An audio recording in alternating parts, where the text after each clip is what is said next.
What's up, everyone? Welcome back to the PFN Scouting Podcast. I am Ian Cummings, joined by my good friend and co-host, NFL Draft and Fantasy Analyst Derek Tate, known as the Tater. Derek, I got to ask, because I've always been curious, that nickname, do you like tater tots? Like, I feel like that would be on brand for you, but I've been very curious, so I need to hear it. Obviously, anybody that hears my last name, some are going to have that immediate, your name's Tater. Some actually used to call me Tot just to kind of mess with me. Yeah. But I've always enjoyed the nickname. And it's something, playing sports growing up, a lot of times coaches will kind of refer to you as your last name. So it became a regular thing to be called Tate or Tater. So I've always embraced it. It's a cool. I like my last name. Sometimes you're stuck with that one. Yeah. So you don't need to tell me that. Yeah. Yeah. But so tater tots. Then back to the premise. Do you like tater tots? Not like them? Oh, on everything. Okay. I mean, anytime that I have the option to be able to throw taters or hash browns on like a breakfast burrito or anything like that. I know I'm talking about my very strict diet right now, but whenever that opportunity presents itself, that's an easy smash accept every time, throwing taters on everything, because what doesn't go good with tater tots? Exactly. I love it. I love hearing that from you. The brand synergy, I guess is what we call it. And we're talking about some branding today from the NFL side, the new future, the face of the future of the NFL, the offensive rookie of the year conversation. Last week, we were talking about more post NFL draft conversation, teams that improved position units and specific position groups. So if you want to check that one out, you can go back and watch that. We will have some 2025 stuff coming up down the pipeline here. But today we're kind of capping off the post-draft content and conversation with, some projections, looking into the future and the brand of the NFL as it stands. Who is going to be the offensive rookie of the year in 2024? Who's going to be the defensive rookie of the year in 2024? So today's episode going through some of the position fits and the player fits and how they're going to play out in the first year. Who is best positioned to succeed? So first off, real quick, Derek, how you're doing? And then how excited are you to talk about this? Because I actually gave you some heads up right after the last podcast. I was like, hey, want to talk about this? Usually it's like 2 days before. So I gave you some more heads up, but gave you some time to think about it. How excited are you? You almost gave me too much time to prep. I know, right? I'm too excited. Now I'm sitting here looking at some of the Vegas odds of, offensive and defensive rookie of the year. And I'm sitting there in my mind trying to go, which one's kind of the best bargain to potentially place a futures bet on. It's got the wheels turning quite a bit when it comes to trying to figure out and project an immense amount of success as a rookie here in 2024. So I'm juiced up for this one, my friend. Yeah, me too. And I think, it's tough with the offensive side, though, and I guess we'll start with the offensive side, right? It's generally what we do, left to right, read left to right, you go offense, defense. That's how we do it. But, it's such a quarterback driven award. Every award is, right? So I feel we got to start with that, right? Like, is anyone other than the QB going to win it? Because I feel like last year, 2023, was a pretty good barometer for that. Puka Nacua had one of the best he had the best rookie receiver season ever, and CJ Stroud from Houston still won it, which, by the way, CJ Stroud was just as deserving. But it's kind of like, as long as if there is a very good QB, he's probably going to win it, right? Like, that's just kind of the MO of this thing. If there's a very good receiver, they have a chance. And especially from this previous class, getting Marvin Harrison Jr., Malik Neighbors, Rome Odunze, all in very good spots too. Neighbors debatable with the Giants, but all of them are going to have opportunity, right? I think that's when you're talking about rookie of the year conversations, because we can project these guys for 2 to 3 to 4 years down the road. But if we're talking about immediate success, I feel like the 3 factors that you need to take into account: talent, obviously, with like first rounders, second rounders. Yes, they're going that high for a reason. Opportunity. Do they have the opportunity to start and produce right away? And then support. Do they have the support where they can play at their best level right away? Right. So those 3 things meshing together. Usually if a quarterback has those 3 things, he's going to be one of the top contenders. And I think this year's class, especially with Caleb Williams and Jayden Daniels, those are the first 2 that stood out to me. Drake May a little bit. I love the talent with him, but I do think the support argument you can argue would weigh more in Chicago and Washington's favor. What are your thoughts on that? Similar to the NFL MVP award every season, becoming essentially who's had the best season at quarterback where their team is also winning quite a bit. Because you can make an argument, Lamar Jackson was certainly a deserving recipient of the award. He actually, the second time in his NFL career, he's done so.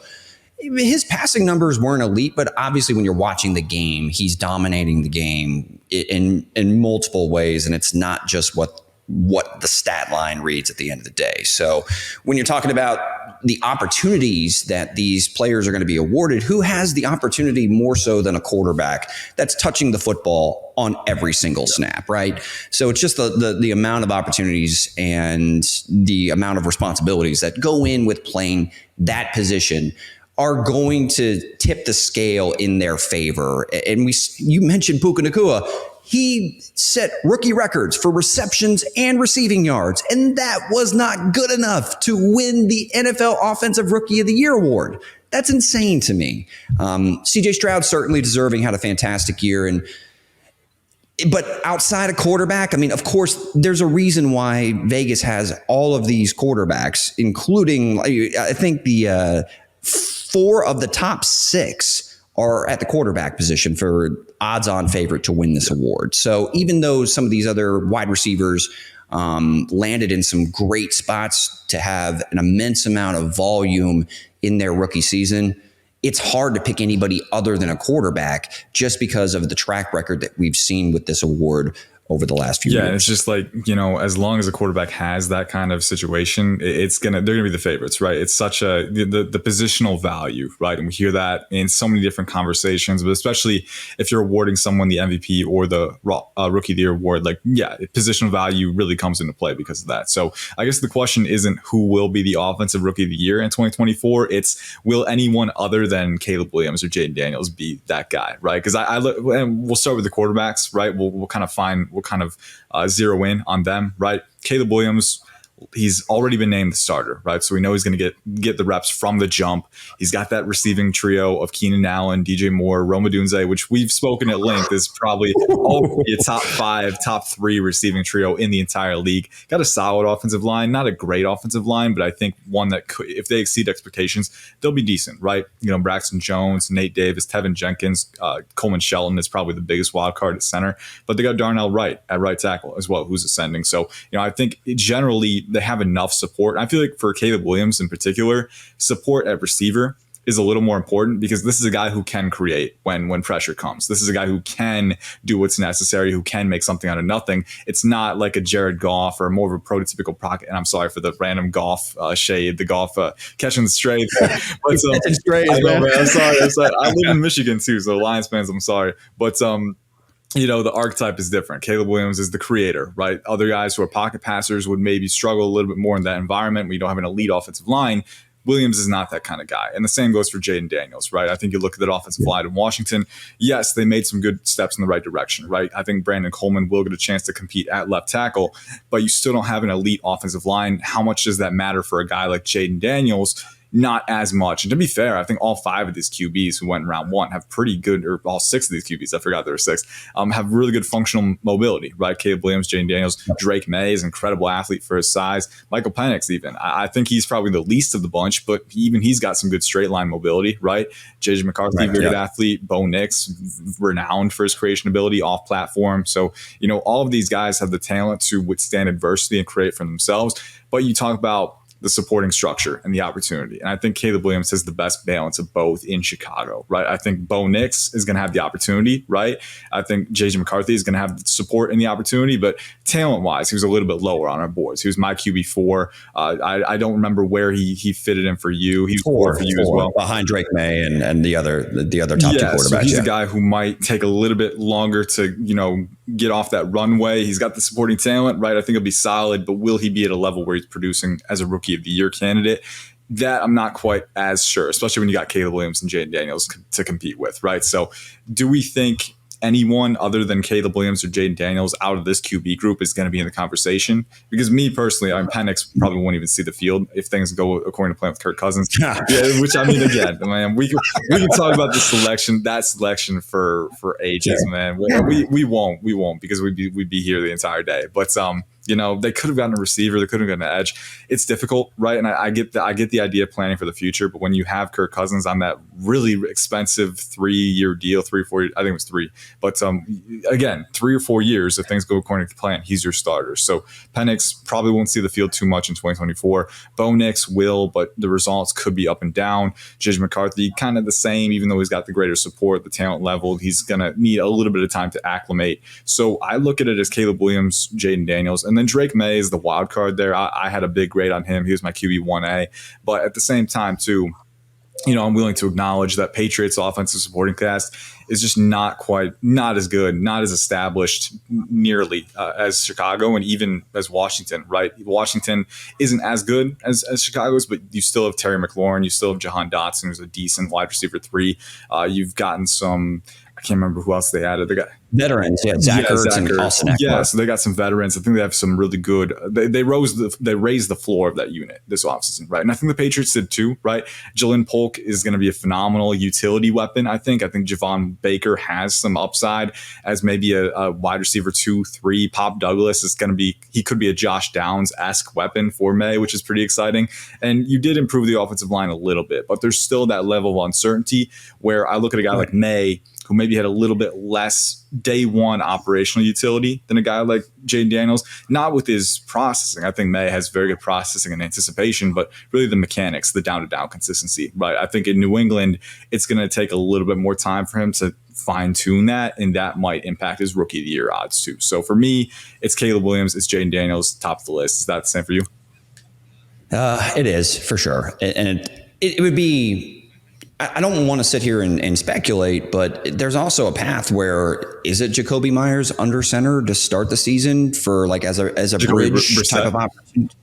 Yeah, Jacoby Brissett for the New England Patriots and for Drake May, because there's a lot of buzz around that Drake May. It needs a little bit of time to clean up his mechanics and develop, and I think he could start day number 1.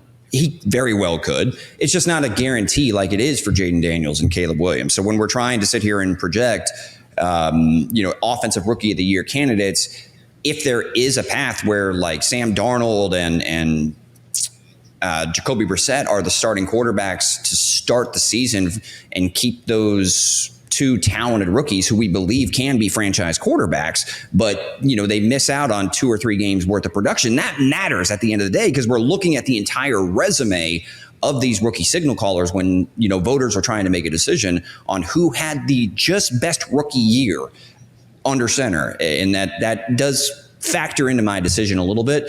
But you already mentioned all 6 of these quarterbacks that went in the first round do have some sort of functional athleticism to be able to give you something with their legs. I mean, Caleb Williams is an elite off-script creator. He's one of the best that I've seen coming into the pro game in quite some time. There's a reason why so many folks are excited about him. And you mentioned how the receivers being able to, execute that scramble drill if Caleb Williams breaks the pocket and decides to extend the play, which he can do at a very high level. I just see more paths to producing elite numbers for Caleb Williams and Jayden Daniels, even though the supporting cast for J.J. McCarthy does have me just a little bit intrigued. Yep. It does. Yep. They got that guy named Justin Jefferson, who's pretty good, I think. Not bad, right? And then, T.J. Hawkinson is also in the conversation for a top 3 tight end in the NFL when he's on the football field, but he is recovering from a significant knee injury from last season. But Jordan Addison, also a very hyper end number 2 that I think is a very nice compliment to Justin Jefferson. They don't really have a number 3 receiver, but the point of the matter is they have some exceptional top end talent for J.J. McCarthy to, whenever he does get that opportunity to step in under center, for life to be much easier for him to produce and extend drives and create scoring opportunities than it would be for someone like Drake May, who I have higher on my board, but I just don't have as much confidence in that New England offense, even if May does get on the football field in 2024. Yeah, and it's important to note the conversation we're having is not about 3 to 4 year projections. It's about Rookie of the Year, right? So Drake May might not be as well positioned, and at the same time, maybe having a number of offensive contributors from the same rookie class could help him. Maybe they get chemistry right away. Maybe the offensive line exceeds expectations. A number of different ways that this can play out. But if we're trying to predict what's going to happen just in year one, yeah, JJ's situation, the support that he has, the coaching staff having a little bit more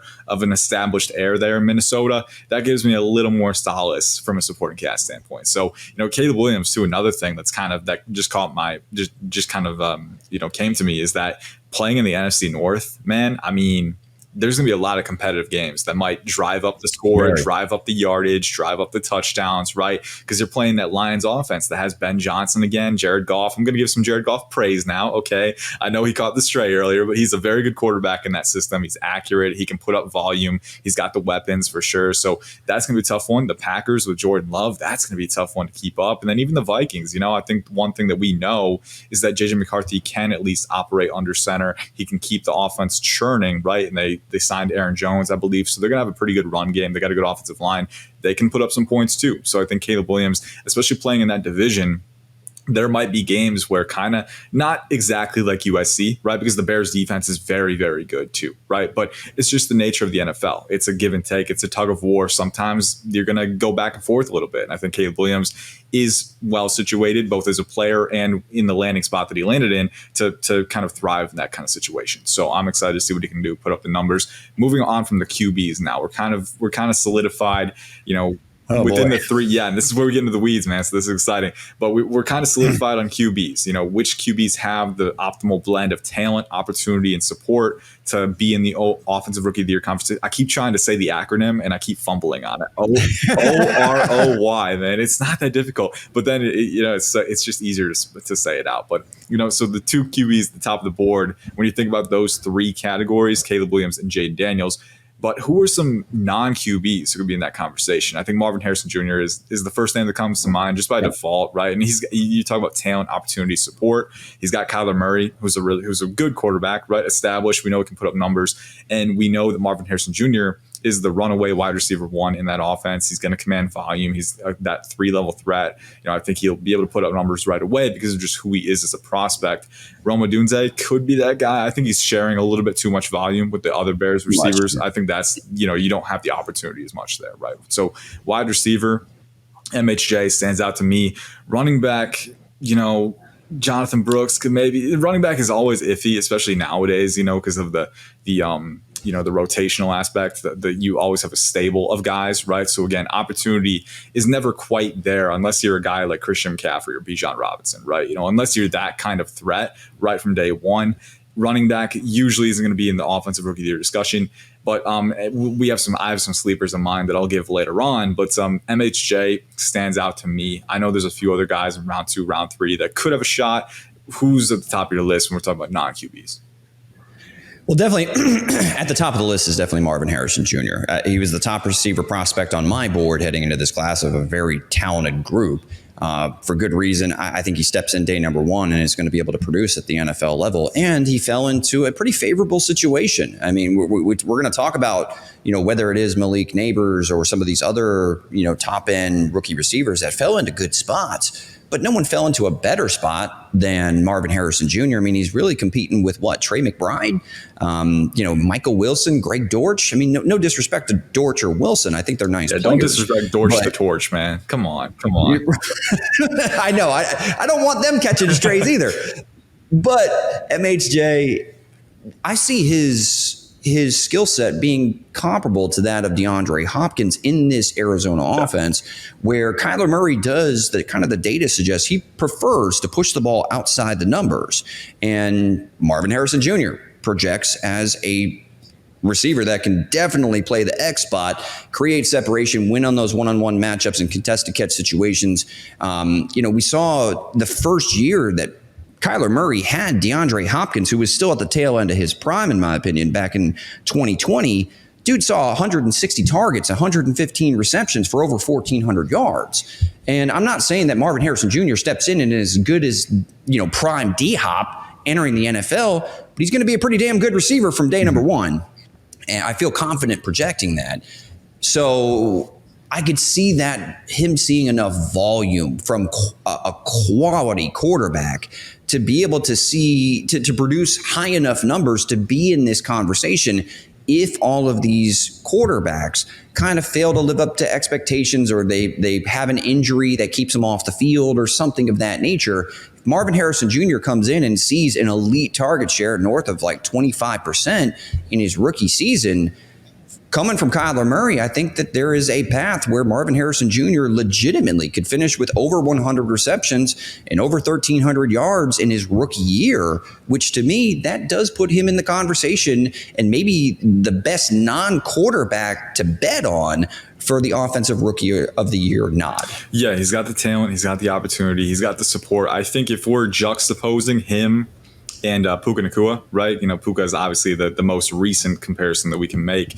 I think the biggest separating factor would be if you're Marvin Harrison Jr. and if you're competing against Caleb Williams and Jayden Daniels, right? How do you separate yourself or get you into that conversation, right? Because Puka was in the conversation. C.J. Stroud won the award. You could argue that Puka's touchdown output may have contributed to him not getting the nod because he only had single-digit touchdowns, right? Was it 5 or 6 or something like that? It was something really low compared to his receptions, if I remember correctly, right? So Marvin Harrison Jr., if you can get double-digit touchdowns, if you can become that red zone force, which, by the way, he's got the size, he's got the body control, he can go up and get it, So, and again, like you said, they don't have a ton of options in that offense, and more than that, they don't have a ton of red zone options. Even Trey McBride is more of that, chain-moving tight end, right? He's kind of that target funnel who you can get the ball over the middle of the field. Never been a dominant red zone threat. He's a guy who can work in that realm, but I think Marvin Harrison Jr., being 6'3", 209, with the length that he has, the vertical athleticism, I think he could be relied upon in that realm, really, if you're looking at that. Absolutely. So I think the TD output potential is definitely there for him to kind of make up the difference for Puka Nacua if he has that legendary rookie season. Again, Puka really raised the bar with his season in Los Angeles. It was in a perfect situation where they schemed him touches so often, and also Cooper Kupp was injured right off the bat. So right away, Puka was kind of, again, there's the opportunity element of it again, where, hey, we need you to be the guy. And luckily, we can look back now and say Puka had some mental qualities that really helped him hit the ground running, the work ethic, the easy integration.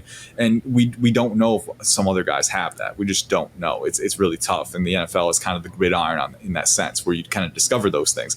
But Marvin Harrison Jr., if he does make that same quick integration, that quick transition, he's got the skills to be that 25% target share guy, like you said. And from that, you could get some crazy video game numbers, right? So it's going to be fun to see what they do. And Arizona is going to be a little bit better this year, but I think there is a good chance that they still play with some negative game scripts. So they're passing a little more. And that could be an opportunity for Marvin Harrison Jr. as well. So MHJ is the top one. Any others? And I think I'll just give you the opportunity here to wax lyrical one more time about your guy Ladd McConkey in Los Angeles. I know he's in a good situation too, but Brian Thomas Jr. was another one that I kind of thought about. Right? I know they signed Gabe Davis, they got Christian Kirk. So again, I don't know if the wide receiver one opportunity is going to be there like it is for MHJ. But Brian Thomas Jr., again, is a very compelling receiver prospect in his ability to work vertical, some big play potential there. Maybe he's an option, right? And there's some other guys, too. I mean, we talk about Jalen Polk being that Puka profile, right? That's the separating factor is does he have the mental, and I don't want to say mental because I feel like I'm slighting him, right? But, Puka clearly was a very talented player, but there was also something there that clicked really early on that allowed him to be that historic producer. And it's not a slight to say someone else doesn't have it because so few guys do have it, right? So it's unfair to expect that from anyone else. And Jalen Polk, I think, has the opportunity in New England. Obviously, that receiving core is pretty thin, and he's got the usage versatility where you can play X, Z, off motion in the slot, right? You can scheme him touches, and I think he's got that contested catch ability with Drake May, who's so what's the word I'm looking for? Comfortable testing tight windows with that velocity that there could be a role for him in that lens. But right now, I think looking at the talent, the volume, the opportunity, MSJ stands out to me. Ladd McConkey is one, maybe Brian Thomas Jr., but Ladd McConkey, I want to hear from you because you've been very vocal, and I think we talked about him a little bit on the pod last week. But a guy who is situated well, I think, to become a quick, easy favorite target of Justin Herbert in Los Angeles. Correct. So first off, on Jalen Polk, one of the reasons why he didn't make my list is because if Polk is putting up exceptional numbers, that kind of stands out from the rest of the pack, it's going to be at the expense of Drake May helping him produce those numbers, which then kind of elevates Drake May into that rookie of the year conversation. So they kind of, unfortunately, probably eat into each other's ability to be able to, ascend to that top echelon of this candidate for offensive rookie of the year. Love Polk as a player, though. I think he's going to have a great career. So when it comes to Ladd McConkey, though, no offense to Joshua Palmer, Quentin Johnston, or anybody else on that roster, I think that Ladd McConkey is easily the best separator and one of the most versatile pieces in that entire receiver room, because you can ask him to go ahead and operate predominantly out of the slot. But I also think that it's foolhardy to just sit here and say that he's, just a slot guy that's like Hunter Renfrow. That is not his game. He can certainly operate outside. And I understand that they have Greg Roman as the offensive coordinator and Jim Harbaugh, and they want to run the football. They want to be physical up front. You can't tell me, though, that they're still not going to throw the ball over 400 times this upcoming year. And they have over 200 targets from last season with the departures of Keenan Allen, Mike Williams, Austin Eckler, Gerald Everett, that have been purged off this roster. So who do I see on this roster currently that can be an instant separator, who can, be moved around the formation? Can you get him manufactured touches too in the screen game, or even in jet sweeps, or however they would like to use McConkey? He's a rack threat. He's a vertical threat. He's a separator. There's the lack of target competition with Justin Herbert under center. All speaks to McConkey being a threat to potentially lead this receiver group in 2024 in receptions, targets, and maybe even yards. Now, I'm not projecting that. I still got MHJ as my top producer heading into the season from amongst the rookie wide receivers. But and I don't think you mentioned the touchdown potential too. That's not McConkey's game in tight quarters, which could limit his opportunity as far as red zone looks. When you have Joshua Palmer, when you have Quentin Johnston, who I think have those bigger frames that are probably better built for red zone looks when they get down close, and certainly they want to run the football too. So that aspect is it kind of does drop McConkey a little bit down the board, but I could see him having such a healthy target share from a quarterback that has flashed all-pro type potential in the past, that I feel like he is being slept on just a little bit in this offensive rookie of the year conversation. Yeah, for sure. And he's going to be relied upon as a receiving threat. That's the important part with him, right? Quentin Johnston, the returns from his rookie year weren't very promising. Joshua Palmer, decent rotational guy, but can he be more than that? We don't know. Ladd McConkey, if he can stay healthy, I really think the bar is high for him. That's the biggest question. Can he stay healthy? That's always been the biggest question for me, because there were some times in college where durability week to week was an issue. But if he can stay healthy, man, he's got Greg Jennings potential. He's got that vertical ability, but he can run routes. He can separate. He can make tough catches over the middle, right? Not that elite contested guy in the red zone or anything. So the TD output, like you said, might be a little lower. But if you're talking about target funnel, guy who gets open, catches the ball, gives opportunities to his QB at all three levels, I think Ladd McConkey can be that type of guy.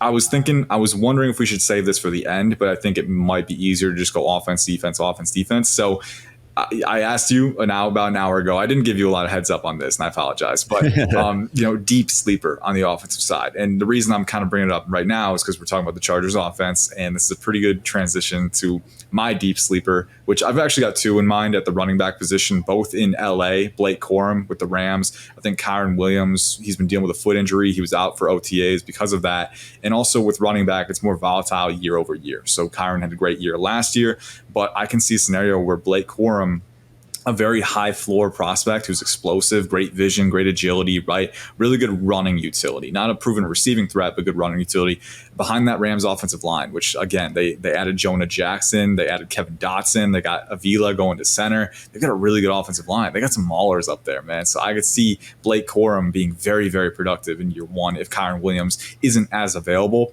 But my primary deep sleeper at running back, Kamani Vidal, the Los Angeles Chargers, man. I'm just throwing that out there because we're talking about the Chargers offense, and there's something very important that we have to make sure we discuss here, and that's that Jim Harbaugh, since the very start, has expressed a profound desire to run the football, right? And again, not to the level where it's an identity, right? Where, we're going to stick this. You got Justin Herbert. You got to pass it sometimes, right?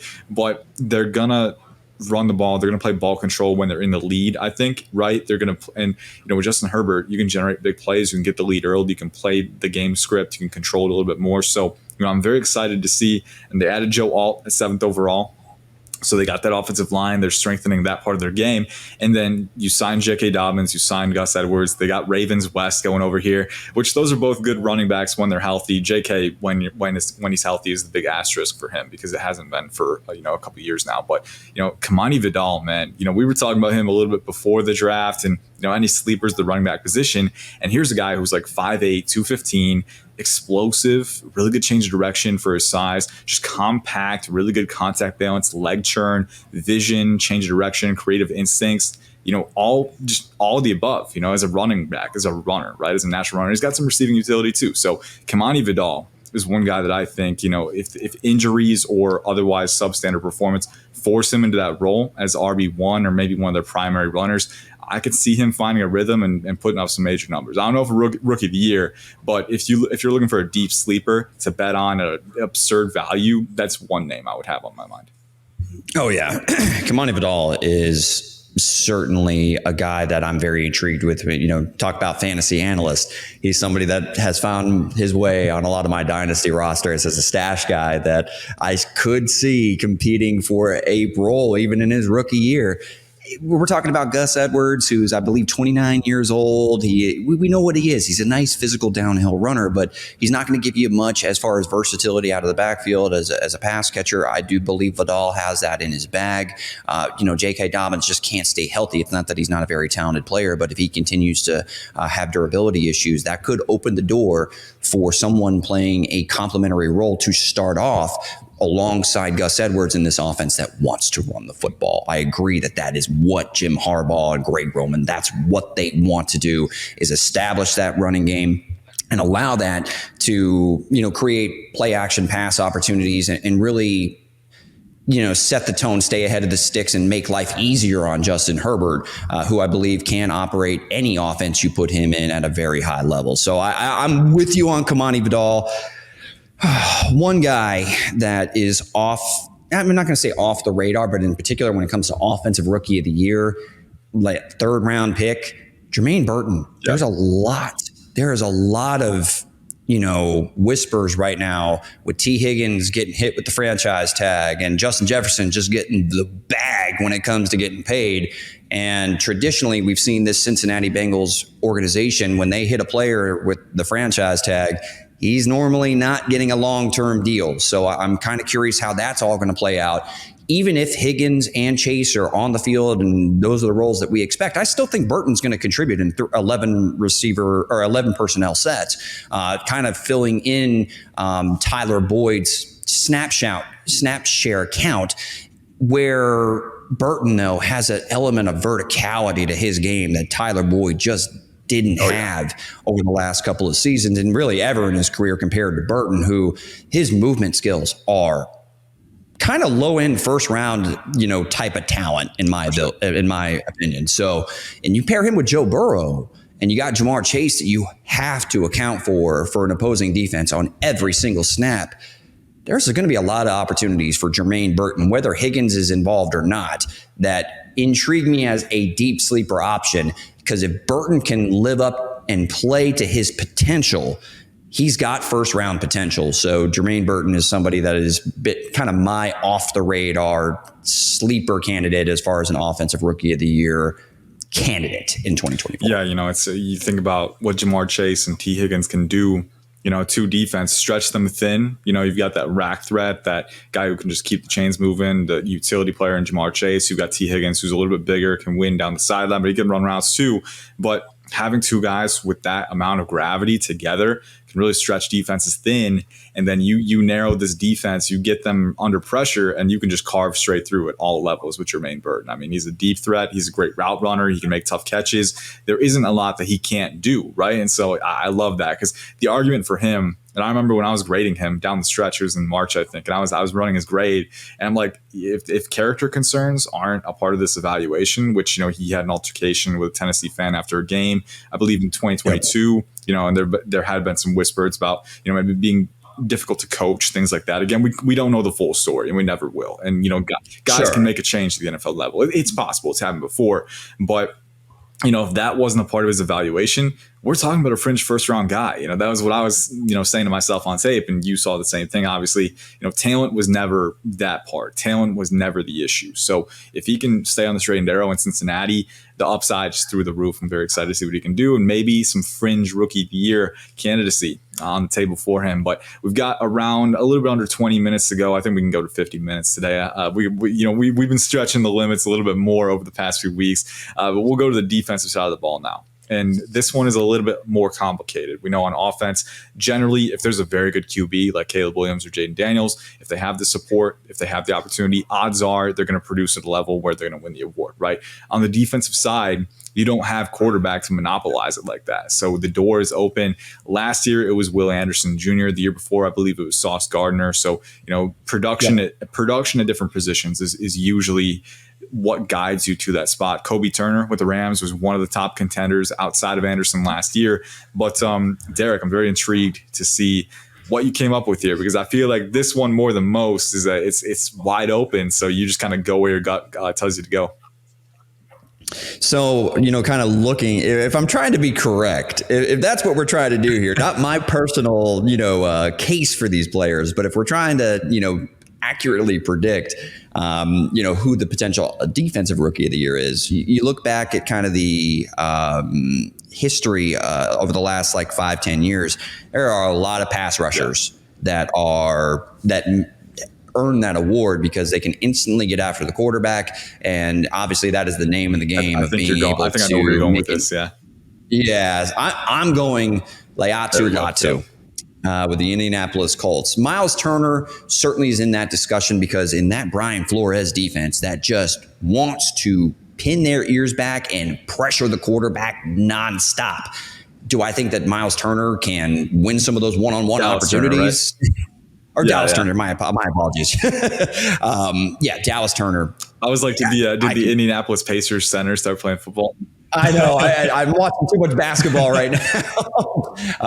But yeah, when it comes to these two pass rushers, I see them potentially having the easiest track to maybe hit that double-digit sack threshold in 2024, but it's Latu for me. I think he comes in with the most versatile skill set as far as being able to win with finesse moves and counter moves. There's just so much to like about his diverse arsenal that you just generally don't see from edge prospects entering the NFL. He's incredibly polished, and there's going to be some times where, offensive linemen, top tier offensive linemen who are able to handle his finesse moves and can handle his athleticism are going to be able to give him some problems, because I don't see Latu being able to bully a lot of offensive tackles at the NFL level with his power.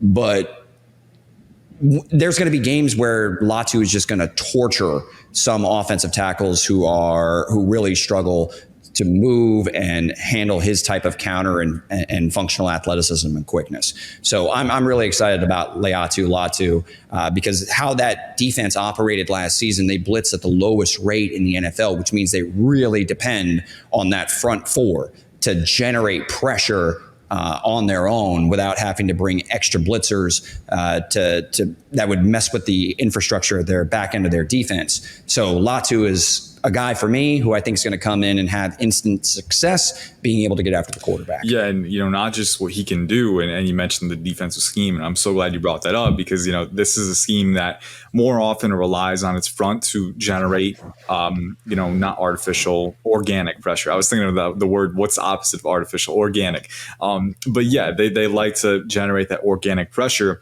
And think about the dudes that he's rushing with on that defensive line, right? DeForest Buckner, Kwity Paye, Grover Stewart, if you're running odd front, right? And Grover Stewart's going to take on 2 blockers by default, right? So, there's a lot of talent to work alongside. Odeyingbo, Deo Odeyingbo. I don't even know, man.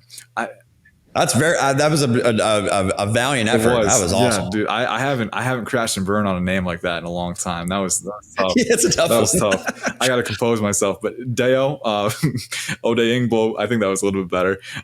From Vanderbilt, I remember watching him as a prospect and the athleticism, the length, the alignment, versatility, right? So you've got a lot of dudes on the defensive line where you can, not only take the pressure off of Latu, but isolate those one-on-one matchups where he's so good at winning with that hand usage, with that flexibility, that finesse, like you said.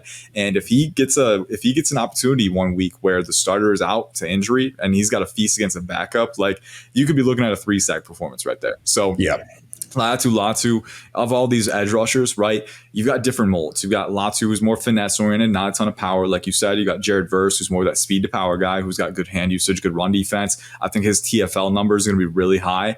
And then you've got Dallas Turner, who's kind of just that alignment versatile, disruptive force. The upside is probably the highest with him, and I'm very intrigued to see what he can do in that Brian Flores scheme. Because again, Gus Bradley in the Indianapolis Colts, a lot of organic pressure. Brian Flores, on the other hand, absolute maniac. He's going to do whatever he can do. He's going to mix things around, right? He's going to rush guys from depth. And I think Dallas Turner is a guy who can be used in a lot of different ways within that scheme.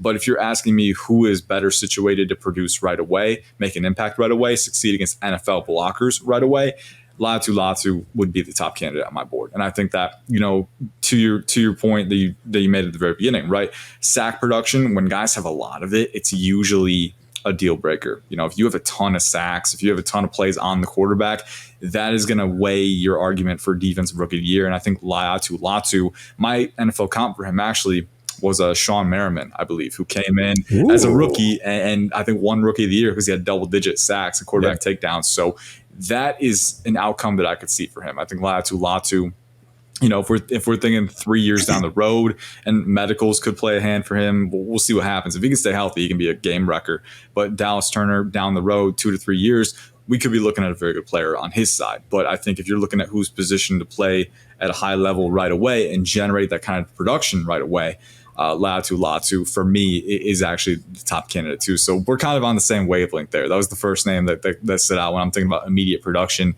But any other edge rushers, maybe not even non-edge rushers, any corners that stand out to you? I know cornerback is one. You got Terrion Arnold with Detroit. You've got Quinyon Mitchell for Philadelphia. That's another position too, where if you get a ton of ball production, that can help you win the award as well. Because I know Sauce Gardner had a ton of ball production his first year. The length, quarterbacks weren't able to throw past him, right? And I think they had DJ Reed on the other side too. So he was funneling targets Sauce's way, and then he was able to make plays on the ball. Terrion Arnold with Detroit, they traded for Carlton Davis. They signed Ennis Rakestraw in round 2 as well. So you do have a situation where maybe he could see those opportunities with Quinyon Mitchell in Philadelphia. Darius Slay is on the other side. They got Chauncey Gardner-Johnson in the nickel spot as well. So maybe a situation where he gets to make plays on the ball too. But, those two stood out to me. And then my deep sleeper is Max Melton from Arizona. That was a guy who was a top 50 prospect for me. They signed him in round 2. They signed Sean Murphy-Bunting in free agency as well, I believe. And he's got some inside-outside versatility. But Max Melton is one guy who, in college, 5'11", 190-something, in the 190s range, 32-inch arms. So he's fluid, but he can make plays on the ball. He's got that disruptive reach, and he's very explosive. He's got the vertical speed, very good in support, too. So I could see him kind of taking on that role in Jonathan Gannon's defense where he's making those plays on the ball, where he's getting those opportunities. Those are a few names that stand out to me. But again, I think, like we've said, edge rusher, probably where the guy is going to come from. But there are other candidates across the board. What are some other names that stood out to you? So corner is definitely one that's very interesting because since 2015, there's actually been 3 corners that have won the award. Marcus Peters with the Kansas City Chiefs, Marshawn Lattimore with the New Orleans Saints, and then you already mentioned Sauce Gardner. And the common thread that I think of real quick with those 3 guys is ball production.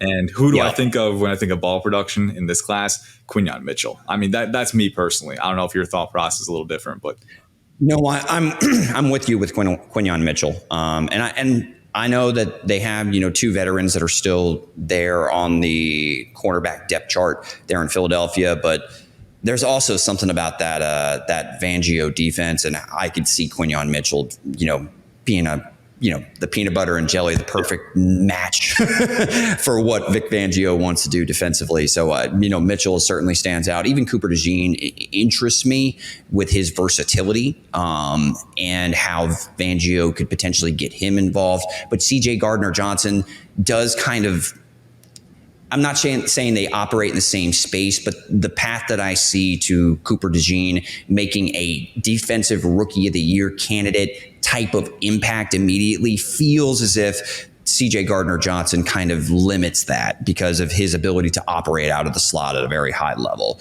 or out of the nickel, excuse me. Offensively, defensively, we got to use the right terminology.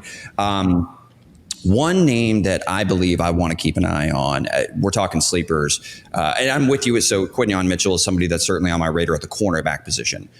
Cedric Gray from the Tennessee Titans. And I like that a lot. Yeah, this off-ball linebacker group, certainly I could go with Edgerrin Cooper. I think that there is a path where Edgerrin Cooper is going to be on the football field enough in his rookie year alongside Quay Walker to maybe have an opportunity to produce enough production to get on, to make a candidate and a case for this. But the Tennessee Titans, obviously they have, Simmons up front. I'm very intrigued. They got Jack Gibbons right now, and I think that Kenneth Murray, as much as I liked what he did last year, it was a little bit of a bounce back season. He's been mostly a disappointment as a first round pick, out of the University of Oklahoma. So do I see a path where Cedric Gray could potentially get in the mix? And I saw some great flashes from Gray. As long as you can keep him clean, I think he can certainly be a difference maker in this linebacker group there in Tennessee. And I'm going sleeper. Again, I also understand that there's a possibility that he doesn't see the field. But if I'm going sleeper and I'm trying to identify a position group on the defensive side of the football for all 32 teams where I could see a rookie coming in and potentially making an impact because of substandard play from Kenneth Murray, I'm looking at you. I believe in you, but I'm looking at you, man. Let's step it up a little bit. There's a reason why the Chargers didn't bring him back, and that's where I actually see a potential opportunity for Cedric Gray operating behind, I think, a pretty nice defensive line unit up front for the Tennessee Titans. Yeah, for sure. He was one of those guys. He was a top 100 prospect for me. I think he went in round 4, so a little bit later than you would have expected him, but he was a top, I want to say 3 to 5 linebacker for me too. I love the 3-down utility that he has because working downhill, he's great at knifing through gaps. He's got the instincts and the spatial awareness and the physicality at the point too. But then he can drop into zones and coverage and patrol the second level, a smooth athlete. Yep. So I think he's one guy who, again, went a little bit later than expected, but could exceed expectations in the right situation. I think Tennessee, we talk about it, go back to the big 3, talent, opportunity, support. He's got a lot of that in Tennessee with where he's at right now. So I love that. That was one that I didn't think of a ton. So I'm actually glad you brought him up. That's a fun one. Byron Murphy II from Seattle. Do want to bring him up because, again, I think Mike McDonald's scheme, he's going to be one gapping, which is his bread and butter. He's going to be a guy who's, at 6'1", 308. He's got the explosiveness, the power. He reminds me of Grady Jarrett a little bit. I think he landed in a good spot where McDonald's going to be able to scheme him opportunities. I think Draymond Jones, if I remember correctly, might be playing more edge this year, might be moving outside a little bit, which will open up more opportunities for Byron Murphy II to really disrupt one-on-one in the run game and the pass game. And, just looking at the defensive tackle position, right? This past class, there were a lot of guys who were billed as that disruptive 3-tech, like Kobe Turner last year, right? So Byron Murphy II is definitely in that realm. You've got to bring up Johnny Newton in Washington just as a default. I don't think the opportunity is going to be there quite as much because, again, you're sharing production with Jonathan Allen and Deron. Yeah. That's the toughest part, right? I don't expect him to win Rookie of the Year, but I do think he could be a very valuable component of that unit pretty early on. One guy that does catch my eye a little bit, and he went very late. I think he went round 6, round 7, but he was a top 100 player for me. Mekhi Wingo from LSU, kind of in that sawed-off disruptor mold like Kobe Turner, around 6 foot, 286, I think over 32-inch arms, so good proportional length. Ran it in the 4.8s, I want to say. So he's got that initial explosion. His first step is lightning quick, and he's got very good compact play strength for his size, the natural leverage that he brings. Again, alongside Ali McNeil, DJ Reader, I could see him being a very productive disruptor if he can stay healthy. But those are some names that stand out to me. We're almost out of time. Derek, any other shout outs, sleepers that you want to, any other closing thoughts on this rookie of the conversation? Oh man, I feel like we could keep going here because there's a lot of interesting cases to be made. One other name to keep an eye on, and generally the safety position does not produce offense or defensive rookie of the year producers. Tyler Nubin, though, one worth keeping an eye on with the New York Giants with the departure of Xavier McKinney. Giants clearly made it a point to address that position. I like his ball hawking skills. There are some questions about his game that make me question how dominant he's going to be as an athlete, but certainly between the ears, I see a lot of things that I like, and I think he's going to be on the football field enough to be able to make some impact plays in 2024. Yeah, he's intelligent, versatile. He's a playmaker. I could definitely see that, so I'll be keeping an eye on him as well. But that's all we have for the Rookie of the Year episode. If you enjoyed this, feel free to leave a review, some stars for us. And if you have any names that were on your mind that we didn't mention, feel free to leave us a comment and give us your thoughts. But that is it for us for now. Keep tuned. Next week we will have more post 2024 NFL draft content and pre 2025 NFL draft content. We will be making the full transition to 2025 very soon, and we'll have more analysis for you. But until then, I'm Ian Cummings for Derek Tate. Peace out. Have a good one.